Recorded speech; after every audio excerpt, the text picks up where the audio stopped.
시청자 여러분 안녕하십니까? 뉴스데스크 제주입니다.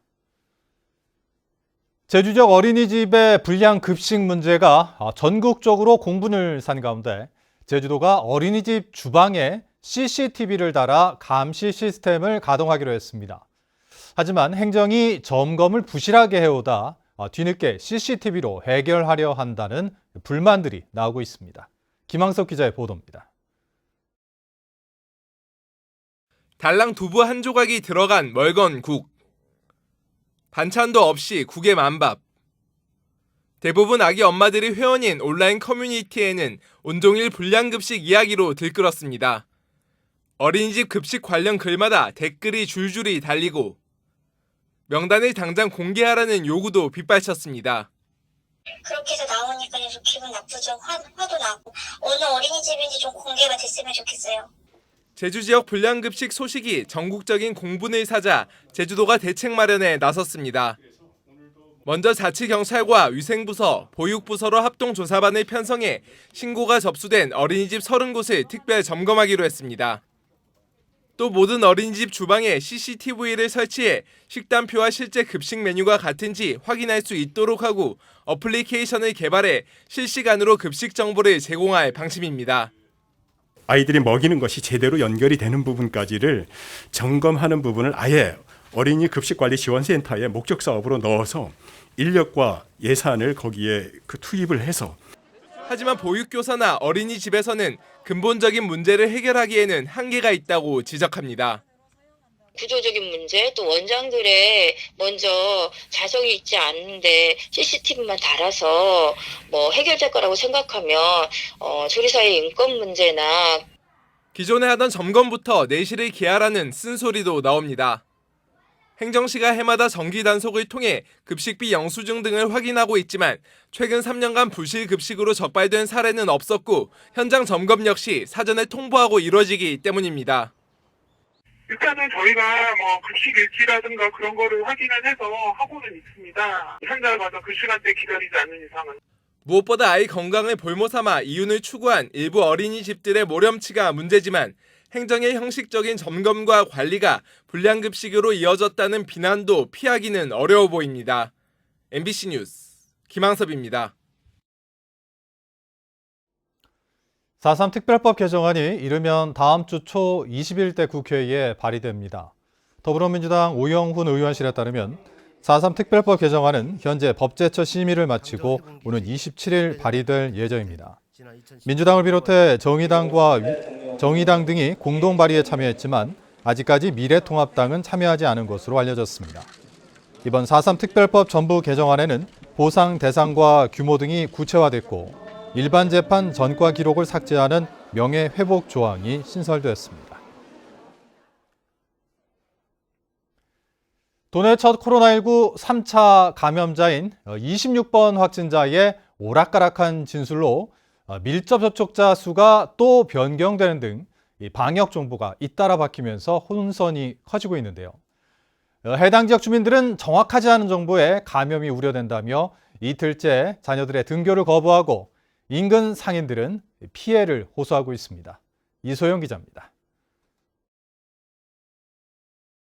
제주 첫 코로나19 3차 감염자가 나온 제주시 애월읍의 한 마을 초등학교. 등교 수업이 진행됐지만 교실마다 책상 절반은 비었습니다. 코로나19 감염을 우려한 학부모들이 자녀들의 등교 수업을 거부했기 때문입니다. 병설 유치원을 포함해 전교생 122명 가운데 어제 78명에 이어 오늘도 49명이 등교 수업을 거부한 겁니다. 학부모들은 마을에서 발생한 3차 감염자인 26번 확진자의 공개된 동선이 일부에 그치는 등 아직까지 불분명하고 제주도의 원격 수업 전환과 주민 전수검사를 요구했지만 받아들여지지 않았다며 불만을 토로했습니다. 며칠만이라도 등교 중지를 요청을 한 거였는데 정상적으로 운영한다는 거는 저희 상당히 당황스러웠고요. 저희 학교에 확진자가 발생했을 시 등교 중지를 할 수 있다라는 그 말이 더 학부모들을 분노하게 만든 것 같아요. 마을 상인들도 울상입니다. 길을 오가는 지역 주민은 물론 관광객까지 인적이 완전히 끊겼다며 경영난을 호소하고 있습니다.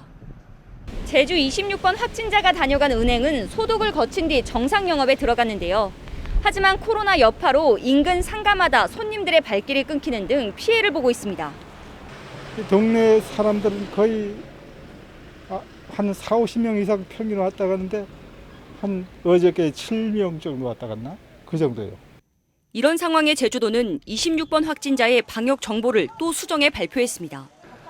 위성항법 장치까지 동원한 심층 역학조사 결과 자택에서 밀접 접촉한 가족이 당초 2명에서 1명으로 확인됐다며 최종 접촉자 수를 16명에서 15명으로 수정했습니다.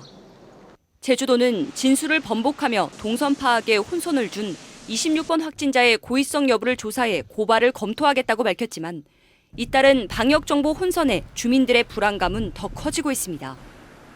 MBC 뉴스 이소연입니다. 제주도가 코로나19 고위험 시설인 유흥시설을 대상으로 전자출입명부 점검에 나섭니다.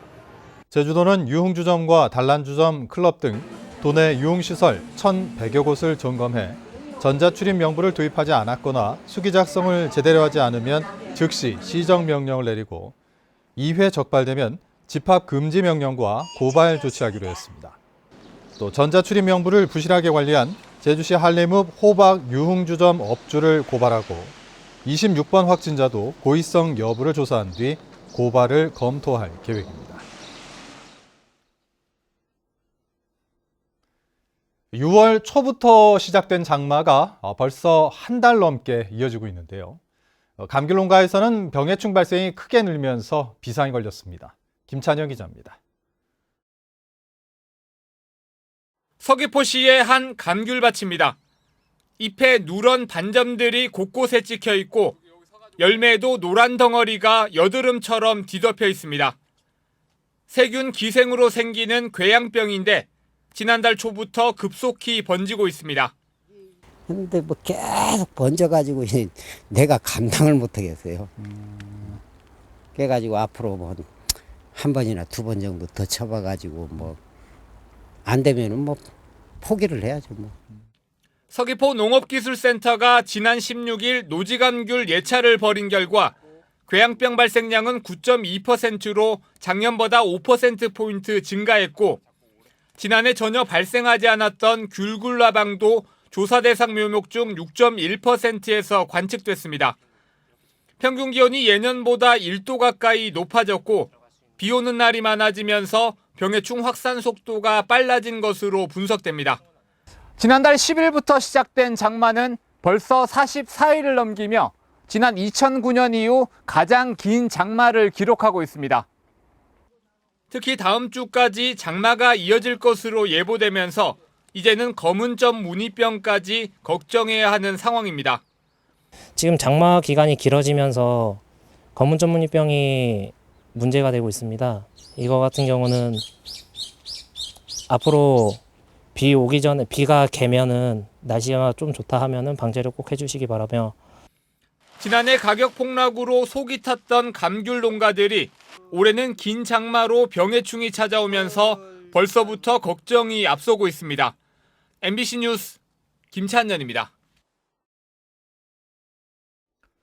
제주 산지와 남부에 호우주의보가 내려진 가운데 한라산 진달래밭에 68mm, 제주시 8mm의 강수량을 기록하고 있습니다. 기상청은 오늘 밤 국지적으로 강한 비가 내리는 곳이 있겠고 모레까지 40에서 100mm, 산지에는 150mm가 넘는 비가 오겠다고 예보했습니다.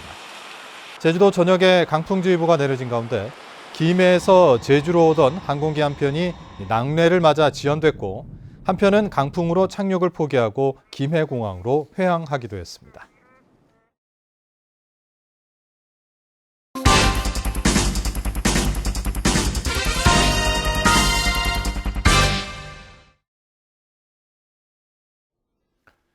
제주에서는 마을 주도의 주민 참여형 풍력 발전 모델을 육성해 마을의 자립 기반을 도모한다는 취지로 마을과 사업자가 함께 추진하는 신재생에너지 특성화 마을 사업이 실시되고 있는데요.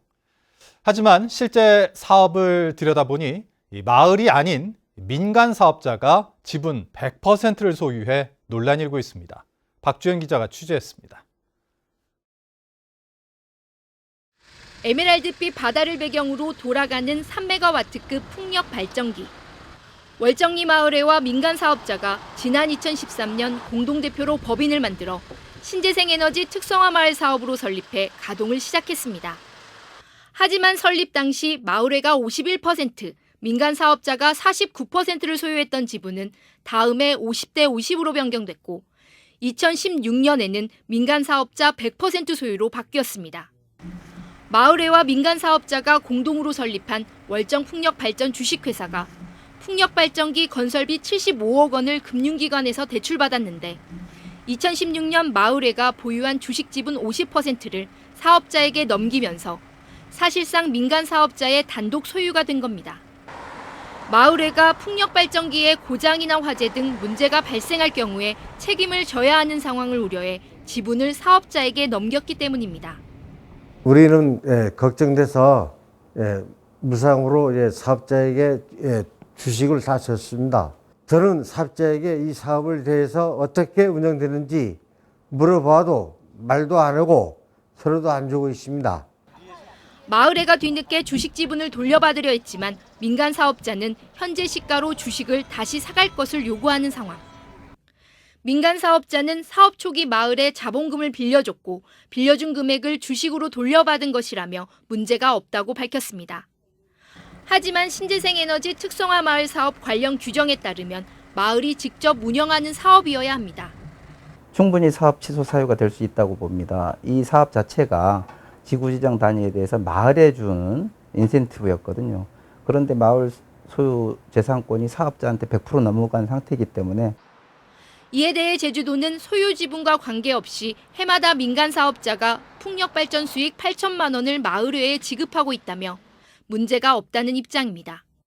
일정 부분 그 수익 사업으로 해가지고 가져가는 부분이 있지 않을까요? 현재 대표도 월정 이장이 박기범 그 이장 이름으로 됐고 마을이 주도해야 한다는 전제로 허가된 신재생에너지 특성화 마을 사업이 실제로는 민간 업자만 배불리는 사업이 아니냐는 지적이 나오고 있습니다. MBC 뉴스 박주연입니다. 무더위 쉼터가 단계적으로 개방됩니다. 제주도는 경로당과 노인복지관 등에 마련된 무더위 쉼터 400여 곳을 단계적으로 개방하기로 하고 오는 27일부터 1단계로 오전 11시부터 오후 4시까지 쉼터를 개방해 비대면 서비스를 제공합니다. 2주 후에는 코로나19 상황에 따라 2단계로 10명 이내 소규모 프로그램을 운영하고 위기 경보가 경계로 하향되면 3단계로 대면 식사를 허용합니다. 제주시 건입동 도시재생지원센터가 제주에서 처음으로 블록체인 기반의 비대면 방식으로 주민 의견을 수렴합니다. 이번 신개념 방식은 블록체인 기반의 인증 기술과 무인 주문 시스템을 결합한 방식으로 신원 노출 없이 비대면으로 설문조사나 투표에 참여할 수 있습니다. 도시재생지원센터는 설문조사와 투표 등을 수시로 진행해 사업에 실시간으로 반영할 계획입니다. 제주도 소방안전본부는 심정지 환자가 발생해 119에 신고하면 영상통화로 심폐소생술 동영상을 보내주는 서비스를 운영한다고 밝혔습니다. 소방본부는 구급관리센터용 응급처치 프로그램을 설치해 신고자가 올바른 자세를 교정해 심폐소생술 효과를 높이도록 도울 계획입니다. 제주 지역에서는 지난해 624명의 심정지 환자가 발생했습니다. 제주지방법원 제1형사부는 행인에게 갑자기 달려들어 귀를 물어뜯어 중상을 입힌 혐의로 1심에서 징역 1년을 선고받은 27살 강모 씨에게 원심을 파기하고 징역 1년에 집행유예 2년을 선고했습니다. 재판부는 피해자가 평생 장애를 안고 살게 됐고 합의도 이루어지지 않았지만 배상금을 공탁한 점을 고려했다고 밝혔습니다. 제주지방검찰청은 장성철 미래통합당 제주도당 위원장을 공직선거법 위반 혐의로 기소했습니다. 장성철 위원장은 지난 4월 21대 총선 당시 유권자들을 거리에서 만나는 이른바 뚜벅이 유세를 하면서 휴대용 확성기를 사용해 유세용 차량 주변에서만 확성기를 쓸 수 있는 규정을 어긴 혐의를 받고 있습니다. 검찰은 벌금 70만 원을 구형했는데 장 위원장은 돈은 묻고 입은 풀어야 한다며 선거법 개정이 필요하다는 입장을 밝혔습니다. 제주지방검찰청은 제주도 자치경찰단 소속 A 경감을 뇌물수수 혐의로 불구속 기소했습니다. A씨는 2017년 제주 시내 유흥주점에서 민원인을 만나 한림읍 지역 양돈 농가의 가축분뇨 배출 사건 수사와 관련해 편의를 봐달라는 취지로 향응을 제공받은 혐의를 받고 있습니다. 검찰은 징역 6개월을 구형했는데 A씨는 지인의 전화를 받고 부득이하게 술자리에 갔었다고 해명했습니다.